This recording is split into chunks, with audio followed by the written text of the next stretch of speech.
Hi, this is Cindy of Stitch Logos.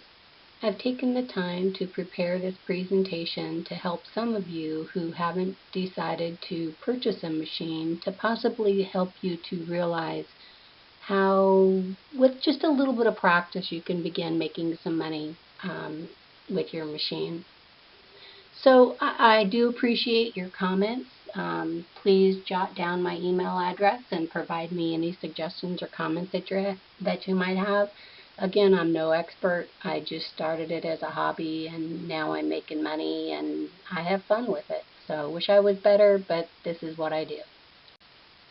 So the first thing I've done to start my design is, because I do have a commercial embroidery business, I digitized my design prior to putting it on my chain stitch and chenille machine.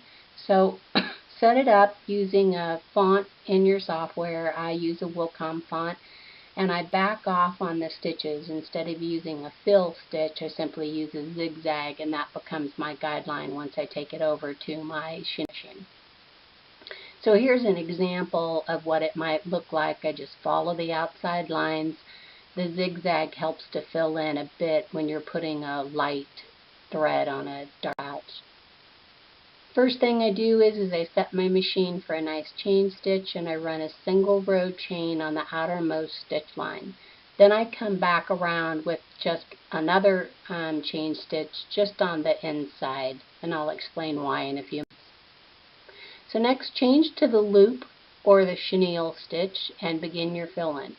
Try not to go over your outermost chain stitch.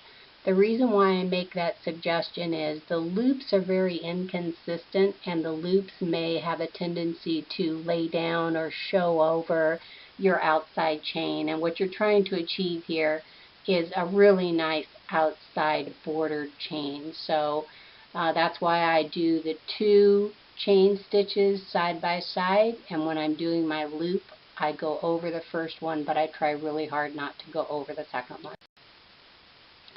During my initial digitizing, I contoured my outside edge by 0.21 to give me a nice clean cut edge. And when I cut just inside of that straight stitch so that I don't have to have any cleanup of my stitches. I just cut them away. So you're almost done. So you cut a large piece of felter wool, but don't worry about the exact outside cut line. You're going to lay your piece down using a matching thread. Chain just outside of the last thread you used. And mine would be, of course, a royal blue. And now you're going to chain this patch to the white patch. You can see that I am using a royal chain to connect that blue patch to my white patch. And I'm going to go around it twice so that nothing comes undone, because as you all know, that chain has a tendency to undo itself if you haven't secured your last stitch. This is just an example of the back of my work. It's nice and clean. So lastly, cut a cut-tour line around the bottom patch. And no need to be exact. They all look good. Just try to be consistent with the edging that you keep around the outside of the patch, showing it all the way around. So here's my finished patches, the last name that goes over the shoulders in the back of the jacket, the letter that obviously goes over the left front side of the front jacket, and then the individual's first name. So I hope you learned a little bit, you enjoyed it, and I look forward to any comments or suggestions anyone might have. Again, I'm not as creative as Morgan and some of the other people on this group, but at least I can make a couple of bucks using my machine. Bye for now.